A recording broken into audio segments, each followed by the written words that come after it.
Have you ever breathed in the scent of pure paradise? I'm not talking about that synthetic, sickly sweet mix of coconut oil and high-end perfume that hits you in the air-conditioned lobby of a five-star hotel. I mean the actual scent of a place where nature built the ultimate stage for human happiness. If you fly into Cancun or Tulum today, in 2026, it hits you the second you step out of the terminal. The heavy, humid, salty Caribbean air, mixed with the distinct smell of massive, effortless money. You hop into a private shuttle, glide down a flawless, palm-lined highway, and your entire reality shrinks down to the size of a gold, all-inclusive wristband. You think you've landed in a fairy tale, a safe haven where your biggest stress is choosing between a margarita and a piña colada. But it's the greatest optical illusion of the 21st century. It's the most expensive, cynical theater production on Earth,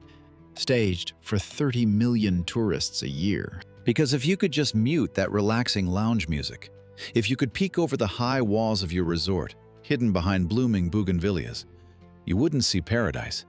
You'd see hell. You wouldn't smell the ocean breeze. You'd choke on the metallic stench of fresh blood soaking into the pristine white sand faster than water. The Mexico they sold you in those glossy brochures is gone. It's a phantom, a flickering hologram hiding the rotting corpse of a state that died but forgot to lie down in its coffin. Think about Acapulco. 40 years ago, it was the definition of Hollywood glamour, the playground of Frank Sinatra and Elvis Presley, the jewel of the Pacific. Today, it's one of the murder capitals of the world, a city where human life is cheaper than a bullet, where cab drivers pay the mob just to keep their limbs attached, and where cops are terrified to answer calls after sunset. You think Cancun is different? You think the Riviera Maya is some bulletproof bubble? Wake up, right now. While tourists from across the US and Europe are slathering aloe on their sunburns, police are unearthing mass graves in the jungle, just 3 miles from the hotel zone. Dozens of bodies, people who were just in the wrong place at the wrong time, or who refused to pay a breathing tax to the local boss. The contrast is maddening. On one side, an endless party, flowing tequila and laughter. On the other, literally across the highway, a full-blown war zone. We're talking suicide drones, heavy machine guns, and homemade armored monster trucks straight out of Mad Max. We look at a map and see the word Mexico.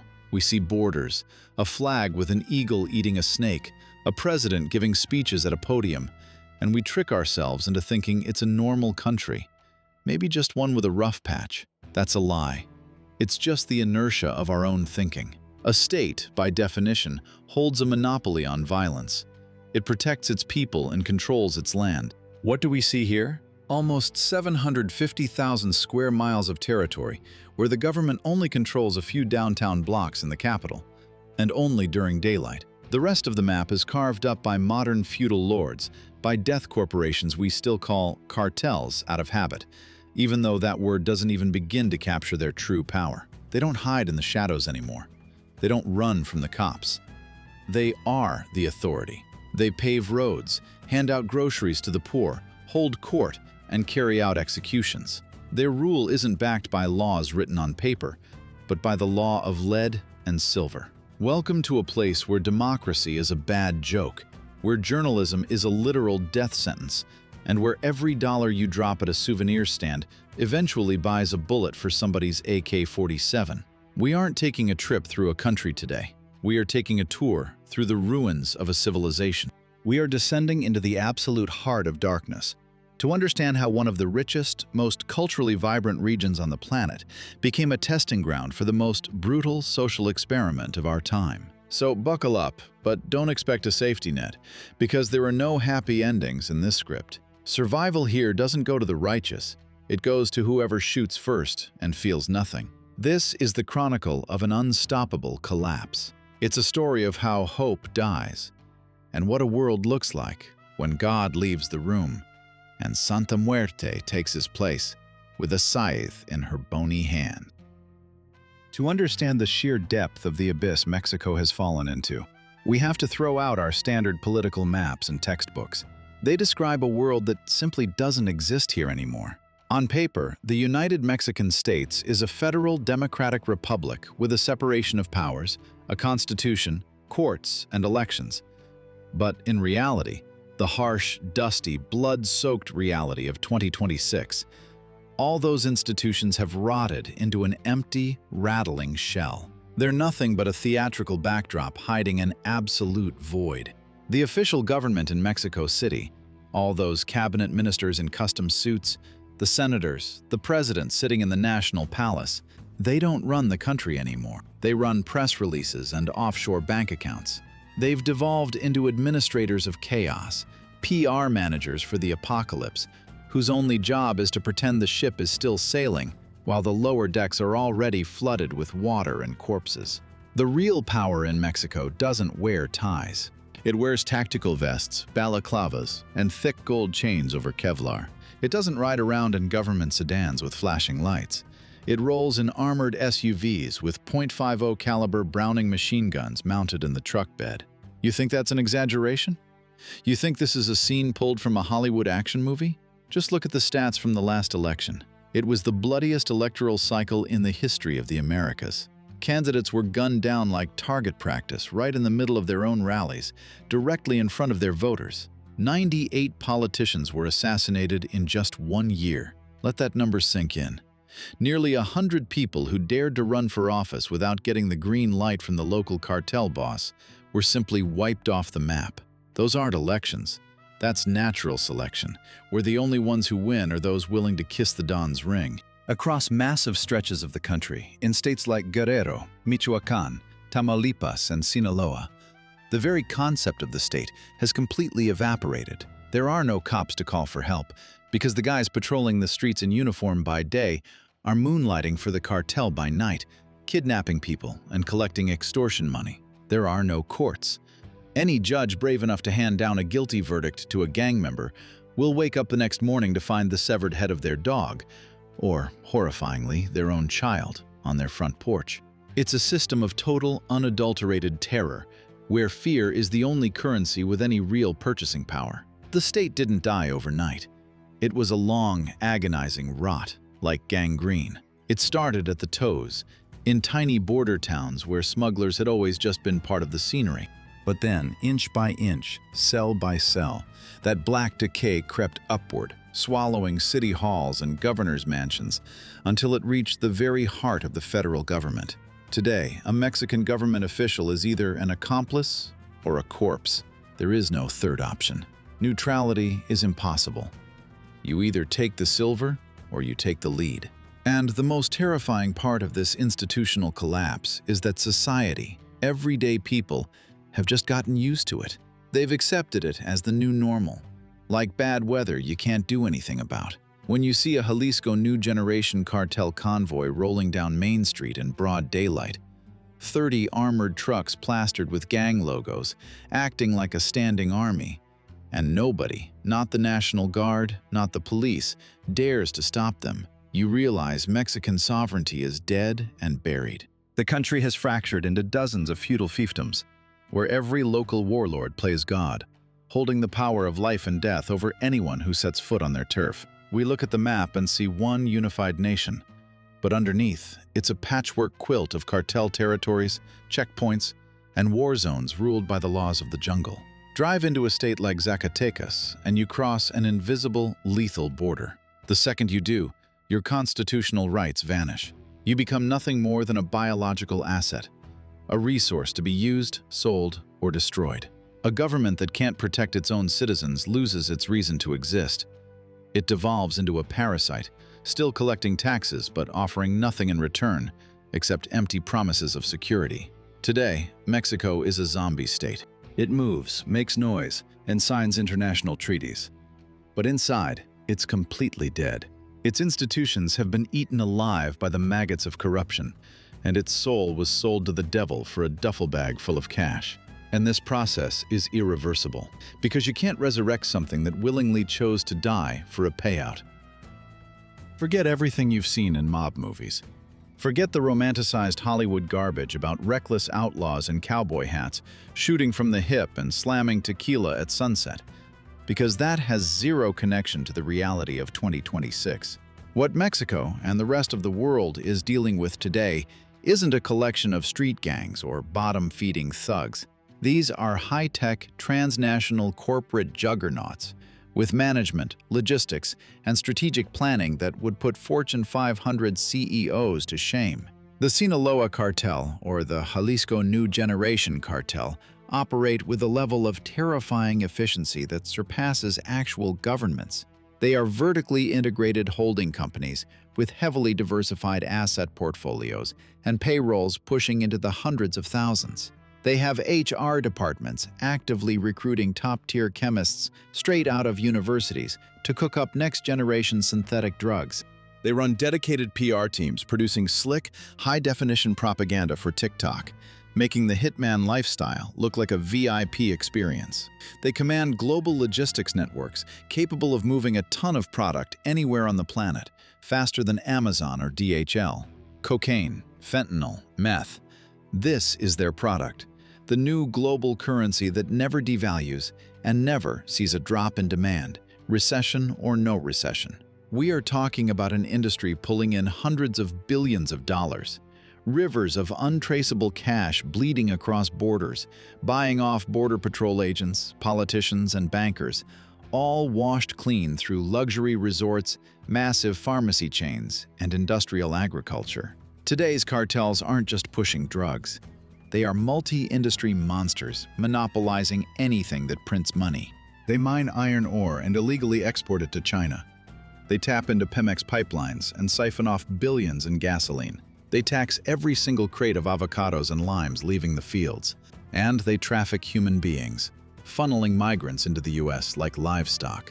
It's a business model engineered on absolute brutality and absolute efficiency, where human life is nothing more than a disposable asset, a minor write-off on a balance sheet. If expanding a smuggling route means wiping a whole village off the map, it happens without a second thought, without a flicker of emotion. It's just a business decision. These syndicates leverage bleeding-edge tech. They build custom narco submarines to move weight, communicate on encrypted satellite channels intelligence agencies can't crack, and arm their militias with kamikaze drones and .50 caliber sniper rifles that can rip through a police APC from over a half-mile away. This is next-generation warfare, where the state isn't fighting a band of guerrillas, but a ruthless corporation with an unlimited black budget. The men running these syndicates aren't uneducated street enforcers. They hold degrees from elite business schools, wear custom Armani suits, and manage their empires from penthouses in Dubai or Madrid with a few taps on a smartphone. They are fully integrated into the global economy. Their blood money is actively traded on Wall Street, and their fixers sit in the corner offices of New York and London skyscrapers. We like to think of crime as an anomaly, a disease on the body of a healthy society. But the Mexican cartels have proven that crime can evolve into a competing form of statehood, infinitely more savage, yet undeniably more effective at hitting its targets. They've built a parallel reality where extreme violence is just an aggressive marketing strategy, where videos of rivals being tortured are dropped on the internet like corporate press releases to send one clear message: do not cross us. This is Murder Incorporated, and their stock is going up every single day, fueled by our endless appetite for their product and the systemic greed of politicians that provides the perfect breeding ground for this cancer. It's a malignant tumor that has already metastasized across the globe, reaching everywhere from the ports of Rotterdam to the streets of Sydney. In this new world, where national flags have faded into dirty rags, and constitutions are nothing more than scrap paper used to wrap street food, only one law remains. A law as universal, brutal, and inescapable as gravity. It's called Plata o Plomo, silver or lead. This isn't just a catchy quote from a Netflix episode of Narcos. It is the foundational survival principle holding the entire social structure of modern Mexico together. The choice is terrifyingly simple, and eventually it confronts everyone. The beat cop, the small-town mayor, the local journalist, the restaurant owner. They offer you money, a bribe, a cut of the business. That's the plata, the silver. If you take it, you become part of the machine. You sell your soul, but you keep your life and put food on your family's table. But if you refuse, if some sudden spark of conscience, honor, or duty flares up inside you, you get the plomo, the lead, a bullet to the head, and it won't just be you, but your wife, your kids, and your parents. This impossible choice breaks people, grinding their moral spines into dust. The police and the military, the very institutions we expect to protect citizens, have mutated into the common man's worst enemy down here, simply because they were the first ones to choose the silver. A local cop knows the cartel pays more in a month than the government pays in a year. He knows the cartel has heavier firepower, better intelligence, and, above all, that the cartel never forgets and never forgives, whereas the state will forget his widow the day after the funeral. That's why, when you spot a patrol car idling on a deserted highway in Tamaulipas, you don't feel relief. You feel blood-freezing terror, because you have no idea who is behind the wheel. A sworn officer of the law, or a uniformed mercenary ready to sell you to a hit squad for $100. The military, long considered the last bastion of integrity, has rotted from the inside out. Generals are partnering up with drug lords, while elite special forces units desert by the platoon to join the enemy, becoming tactical instructors for cartel foot soldiers, and passing down the discipline, combat strategies, and killing techniques they learned on the taxpayer's dime. The most terrifying example is Los Zetas, a cartel literally founded by ex-special ops commandos who introduced military-grade savagery and efficiency into the criminal underworld. They didn't just assassinate people. They launched scorched earth punitive campaigns. The law of lead has completely erased the line between the criminal and the authorities. They are now the exact same person, just wearing a different mask depending on the time of day. The average citizen is caught in a meat grinder. You can't walk into a police precinct to report extortion because the cop taking your statement will text the extortionist before you even leave the building. You can't hide because the cartel has eyes everywhere. In this system, innocence doesn't exist. There are only the living and the dead, those who pay and those who collect. It's a total corrosion of humanity, where trusting your neighbor is a fatal mistake.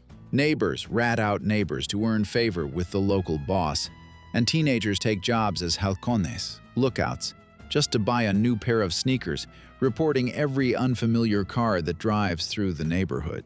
The law of lead has transformed the country into a massive concentration camp without barbed wire, where the inmates are their own wardens. Fear has become the very air the nation breathes.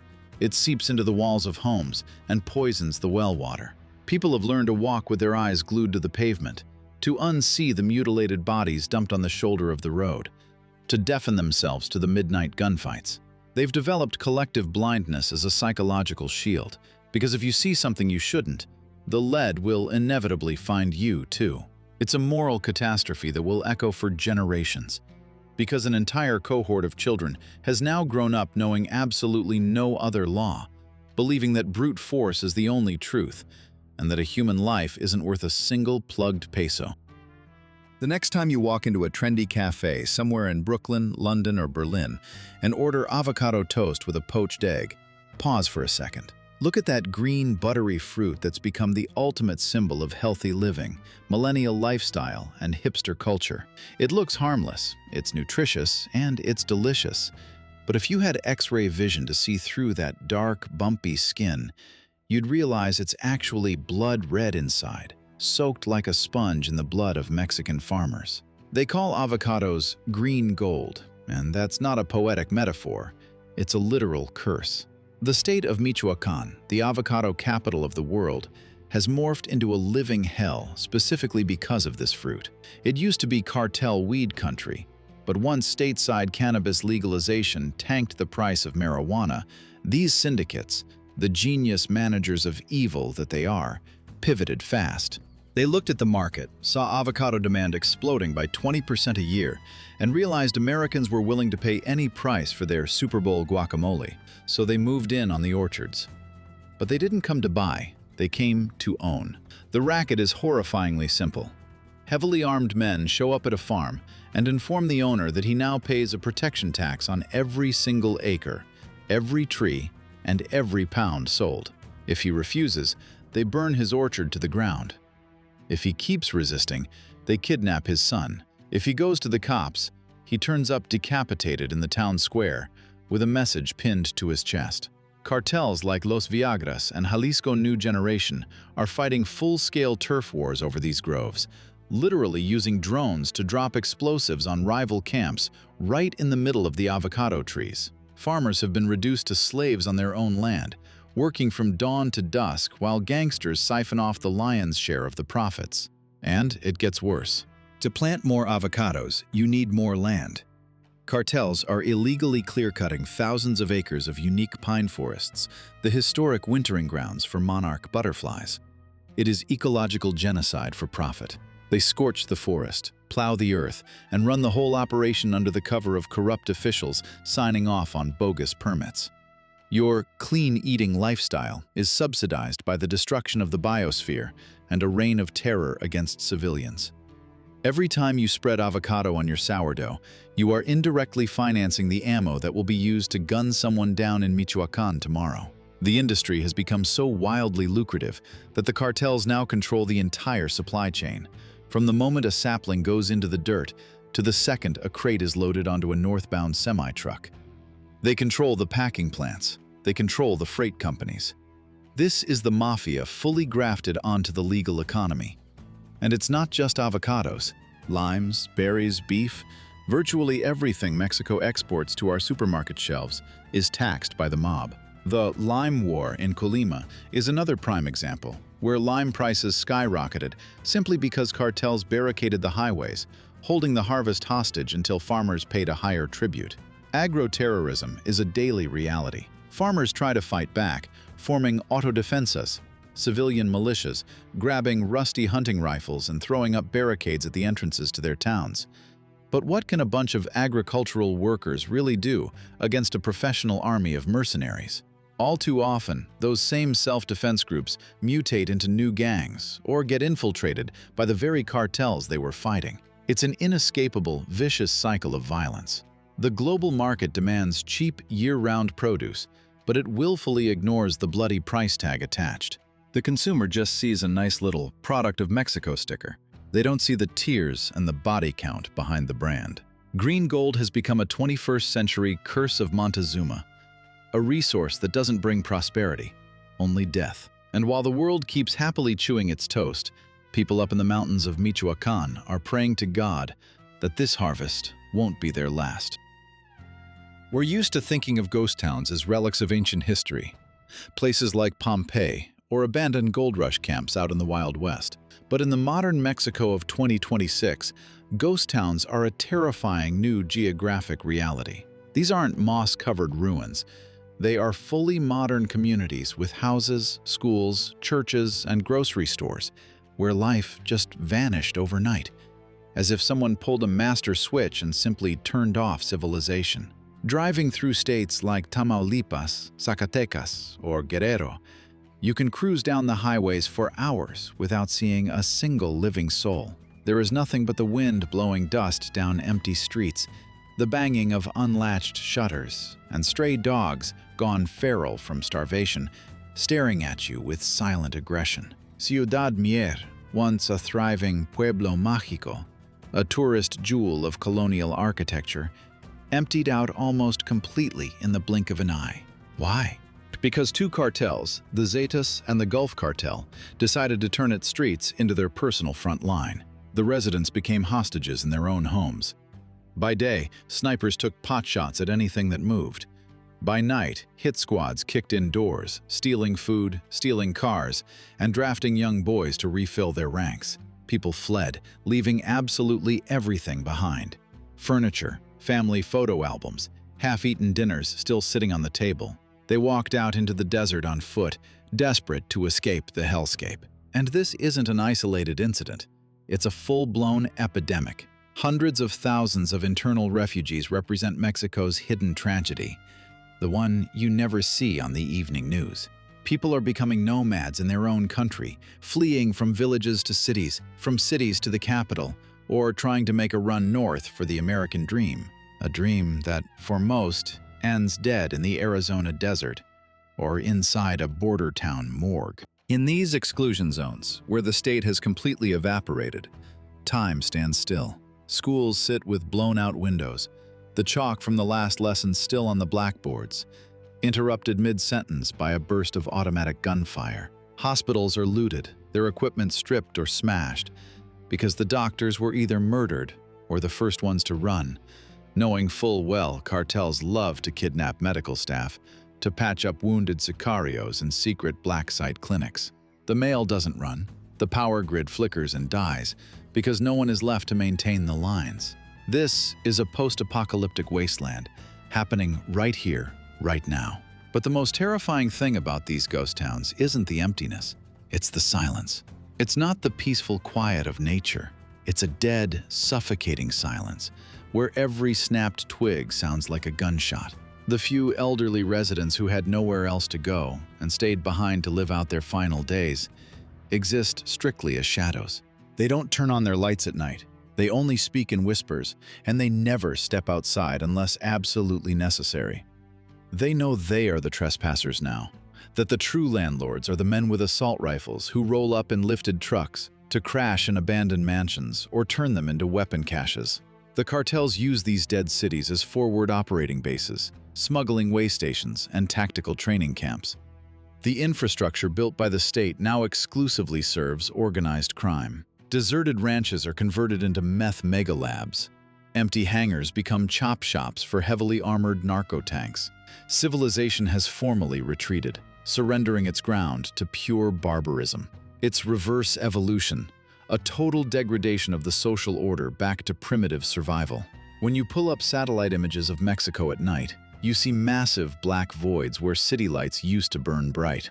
These are black holes on the map, territories that officially still belong to a sovereign nation, but in reality have been completely scrubbed from existence, erased by the sheer force of fear and extreme violence. The government hasn't just lost control of its people, it has lost control of physical space. Dragging these lands back under the rule of law will cost blood, rivers of it, if it's even possible anymore. Mexico is shrinking, collapsing inward like a dying star, leaving behind a sprawling desert wasteland where the only law left is the survival of the most heavily armed. Any sociology textbook will tell you that the youth are the future of a nation, its hope, its engine of progress and innovation. But in 21st century Mexico, that cliché has been dragged through the mud and flipped completely upside down. Down here, young people aren't seen as a developmental resource. They are strictly cannon fodder for the cartel's endless wars. Sociologists like to call this phenomenon a lost generation, but that term is way too soft, too academic for the sheer horror playing out on the streets of Ciudad Juarez, Culiacán, or Tijuana. Picture a 12-year-old kid growing up in a dirt-poor barrio, living under a leaky roof with a dad who either walked out on the family or is doing time in a penitentiary. He doesn't have a computer, he doesn't have Wi-Fi, and half the time he doesn't even have a decent pair of shoes to wear to school. But he definitely has role models. He watches the neighborhood guys cruising by in brand new lifted trucks, wearing thick gold chains, constantly flashing cash, getting the beautiful girls, and commanding absolute respect. Those guys are sicarios, cartel hitmen. For a kid born at the very bottom, signing up with the mob is the only upward mobility he's ever going to see. It's his one and only ticket out of crushing poverty. The cartels know this, and they exploit it with sickening precision. They start recruiting kids as young as 10 or 12 years old. First, you're just a halcón, a falcon, sitting on a street corner with a cheap two-way radio, calling out whenever a police cruiser rolls by. They pay you $50 a week, which is a massive windfall for your struggling family. Then, they trust you to move a package. After that, you're put on lookout duty during a drive-by. And finally, at 14 years old, they shove a pistol into your hand and tell you, "Kill." And you pull the trigger, because if you don't, they will put a bullet in you. It is a brutal street education where the final exams are graded in blood. These kids know zero mercy.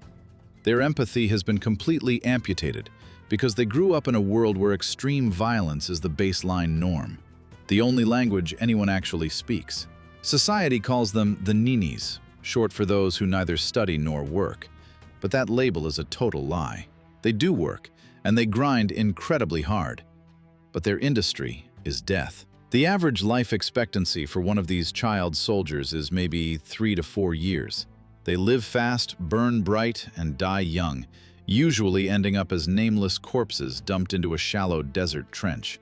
But the second they drop, someone new immediately steps up to take their place, because Mexico's demographic pool is massive, and extreme poverty guarantees a bottomless pipeline of fresh recruits. The cartels have engineered an entire subculture, a narco-cultura, that aggressively romanticizes this savage lifestyle. Narco-corrido ballads glorify the bloody exploits of gang bosses, the same way medieval songs praised knights in shining armor, while teenagers flood TikTok and Instagram with flex posts featuring assault rifles and stacks of hundreds, racking up thousands of likes. It's a masterclass in psychological conditioning, brainwashing millions of young men into genuinely believing that it is better to live 5 years as a king than 50 years slaving away in a sweatshop for pennies. The state has definitively lost the battle for this generation's minds. Schools are either physically destroyed or barely functioning. After-school sports programs don't exist, and social safety nets are a joke. A high school teacher is literally too terrified to give a kid detention, knowing perfectly well the student's older brother is a cartel enforcer. This is a generation that had its childhood hijacked and sold off for a cheap adrenaline rush and a fatal illusion of power. And the most terrifying part is that these kids, who grew up with their fingers permanently resting on a trigger, will never be able to integrate into a functioning society. They don't know how to build. They only know how to destroy.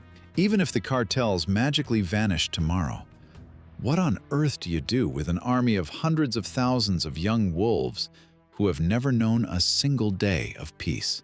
It is a ticking demographic time bomb. Mexico is strangling its own future with its bare hands, sacrificing its children on the blood-soaked altar of the drug trade, exactly like the Aztecs once sacrificed their own to bloodthirsty gods. Only this time, the obsidian dagger has been replaced by an AK-47, and the sun god has been swapped out for the worship of cold, hard cash. It's incredibly convenient to sit back in a plush armchair somewhere in DC or New York and blame Mexicans for all their own problems. It's easy to write their country off as a failed state and grandstand about building another Great Wall. But let's cut the hypocrisy and look the ugly truth right in the eye. The Mexican hellscape simply could not exist without its primary sponsor, its silent partner, and its biggest accomplice, us, the United States of America. The border between our two nations isn't just a line on a map.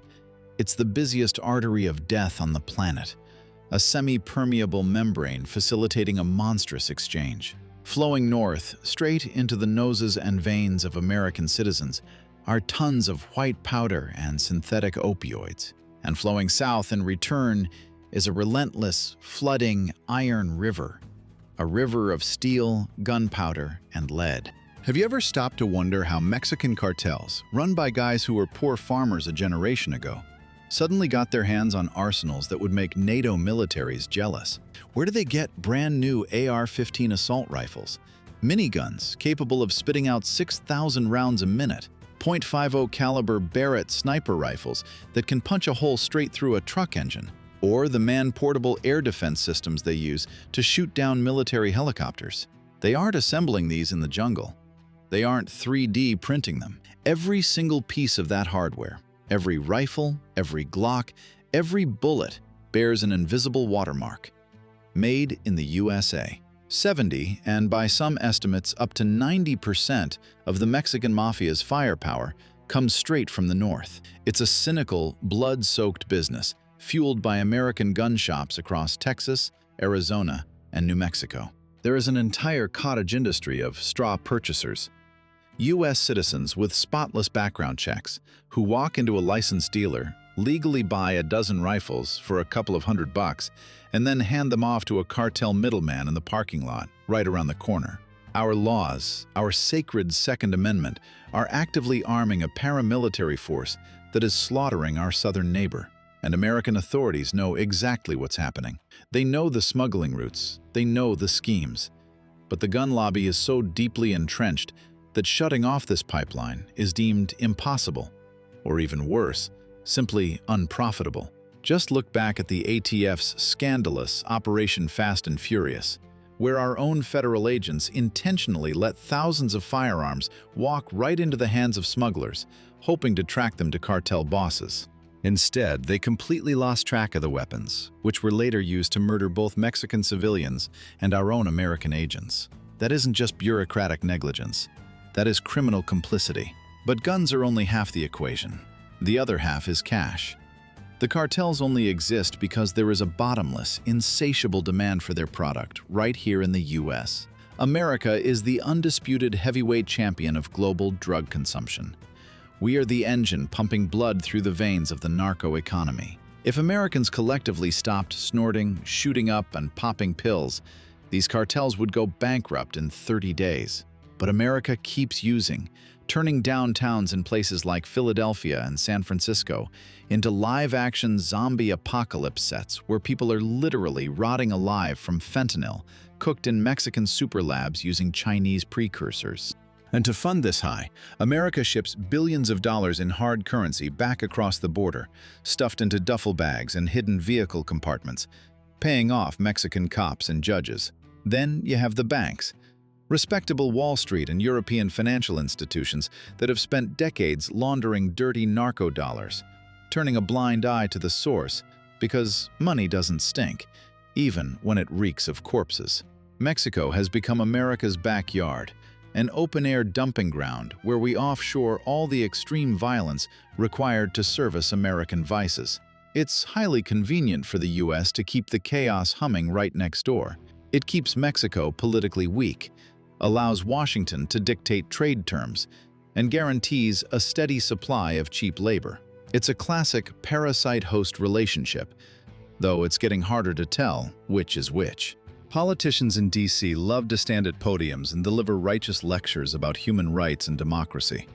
But it is precisely their policies, their insatiable consumer market, and their lax gun laws pouring gasoline on the Mexican bonfire every single day. So, while the talking heads in Washington spout hollow rhetoric about the war on drugs, the southern border remains a perfectly tuned conveyor belt of death, lubricated entirely by American greed and Mexican blood. When hope dies, when the state morphs into the executioner, and human life is devalued to the cost of a single bullet, people start looking for protection in places where traditional, light-bringing religion has utterly failed. The Catholic Church, with its sermons on humility, loving your neighbor, and turning the other cheek, has lost all its authority in the eyes of people who witness hell on earth every single day. How can you possibly believe in a merciful God when your son is dissolved in a barrel of acid and your daughter is sold off into human trafficking? Out of this spiritual vacuum, out of this black hole of despair, a terrifying and mesmerizing new cult has emerged. The cult of Santa Muerte, Our Lady of Holy Death. This isn't just some fringe superstition. It is the fastest-growing religious movement in the Americas, already boasting millions of devoted followers. Walk through the Sonora Market in Mexico City, or the gritty slums of Tepito, and you'll see her everywhere. A skeletal figure draped in a woman's gown, gripping a scythe in one hand and the globe in the other. They build street corner shrines to her, leaving offerings of tequila, cigars, cash, and, according to the whispers, sometimes even human blood. Why her? Because death is the only truly impartial force left in Mexico. She doesn't take bribes, she doesn't care if you're rich or poor, and she eventually comes for absolutely everyone. The cartel kingpin in his gilded mansion, and the beggar in his cardboard shack. She is the ultimate equalizer. People aren't praying to her for the salvation of their souls. They are praying for highly specific earthly favors. Protection from stray bullets, the successful delivery of a cocaine shipment, bloody revenge on their enemies, or just for their husband to make it home alive from a gang war. Santa Muerte started as the patron saint of the outcasts, the thugs, prostitutes, transvestites, and thieves. But today she's drawing in everyday housewives, beat cops, and cab drivers. It is a religion of raw survival in a world where waking up alive is a daily lottery. The cartels have officially adopted this cult as their guiding ideology. Sicarios wear her amulets and tattoo her skeletal face across their chests, genuinely believing she can deflect bullets or make them completely invisible to rival hit squads. Before they head out on a hit, before they tie someone to a chair to torture and execute them, they light candles at her altar and beg for her dark blessing. It's a grotesque mutation of faith, where cold-blooded murder becomes a sacred act, a blood sacrifice. But Santa Muerte isn't the only demon in the Mexican pantheon. You also have Jesus Malverde, the legendary narco saint canonized by the streets, or the bloody animal sacrifice rituals of Santeria. Mexico's spiritual life has become a direct mirror of its social collapse. Traditional morality has disintegrated. The very concepts of good and evil have been blurred and totally inverted. A hitman dropping blood money into the offering box of holy death genuinely views himself as a righteous man. A grieving mother begging the reaper to butcher her son's killers sees it as pure divine justice. This is the spiritual death rattle of a nation that has lost its true north, wandering blindly in the dark, led by the bony hand of its new, skeletal savior. Catholic priests are desperately trying to fight back, denouncing the cult as pure Satanism, but their pews are emptying out while the altars of death overflow with fresh flowers. Why? Because the church promises a paradise up in heaven, while Santa Muerte promises concrete protection right here, right now, in a vicious world where any given day could be your last. And when you stare into the hollow eye sockets of a skull decorated with sequins and feathers, you are looking at the true face of modern Mexico, a country that has literally married death and is locked in a psychotic, blood-soaked waltz right on the edge of the abyss. This isn't merely a shift in religious demographics, it's a seismic fracture in the collective unconscious. The Mexican people, with their deep, ancient roots, have always had a unique relationship with mortality. Just look at the Day of the Dead. But historically, that was about honoring ancestors and accepting the inevitable. Today, it's about sheer terror and trying to negotiate a plea deal with the executioner. It is the absolute surrender of the human spirit to brute, unforgiving force. And as long as this cult thrives, as long as new chapels are built to worship the Reaper, any hope for breathing life back into this country continues to slip away. Because a nation that actively prays to death is already actively marching toward its own extinction. We have reached the end of our journey, the final stop on this blood-soaked tour. And now that we've ripped off all the masks, now that we've shined a spotlight into the darkest corners of this dying room, we need to find the courage to say the quiet part out loud. The ultimate, terrifying conclusion that politicians in both DC and Mexico City are too afraid to even whisper. What is happening to Mexico isn't just a crisis. It's not some temporary turbulence that can be fixed with policy reforms, IMF bailouts, or a new president taking office. It is pure agony. It is the terminal stage of institutional cancer, where the metastases have completely consumed every vital organ. The courts, the police, the military, the economy, and, most fatally, the souls of the people. The patient we call the United Mexican States is already dead. Its corpse is just twitching in narco-induced convulsions, propelled solely by the inertia of history. We hear the term failed state thrown around a lot, and we usually picture places like Somalia or Afghanistan, distant ruins on the other side of the globe. But the chilling truth is that there is a failed state sitting directly under the soft underbelly of the world's sole superpower, sharing a massive 2,000-mile border with us. And this collapse is irreversible. Why? Because the point of no return is already in the rearview mirror. In astrophysics, there's the concept of an event horizon, the edge of a black hole where the gravitational pull is so intense that not even light can escape. Mexico has crossed its event horizon. The cartels are now undeniably stronger than the state, not just militarily, but financially and socially. They have become the new elite, a savage new aristocracy, and under absolutely no circumstances will they ever surrender their power voluntarily. Rooting them out would require total, scorched earth civil war, a continental bloodbath with a body count in the millions, and no one has the stomach for that. But even if you strip away the extreme violence for a second, look at the actual physical foundation the country is built on. It is literally crumbling beneath their feet. Mexico City, one of the most populated megacities on Earth, is sinking. Built on a drained lake bed, the metropolis is dropping by 20 inches every single year. They are running out of water. Millions of residents are already surviving on severely rationed water hours, or being forced to buy it from a literal water mafia. Day zero, the day the taps run completely dry forever, is fast approaching. A social explosion of that magnitude, multiplied by mass dehydration and cartel violence, will turn the capital into a free-for-all battleground, a real-life staging of Mad Max. This ecological catastrophe will be the ultimate catalyst for social disintegration. We won't see a unified Mexico anymore. We will witness the total balkanization of the region, the nation shattering into dozens of fractured fiefdoms controlled by heavily armed factions, a narco-caliphate in the north, guerrilla republics in the south, and corporate enclaves in the tourist zones protected by heavily armed private military contractors. That is the future currently beating on the front door with the butt of an assault rifle. The world has grown comfortable turning a blind eye, tricking itself into thinking that as long as the tequila flows and the mariachi bands keep playing, everything is fine. But the music has stopped. All that's left is the deafening roar of an approaching collapse. And this collapse will not be contained within those borders.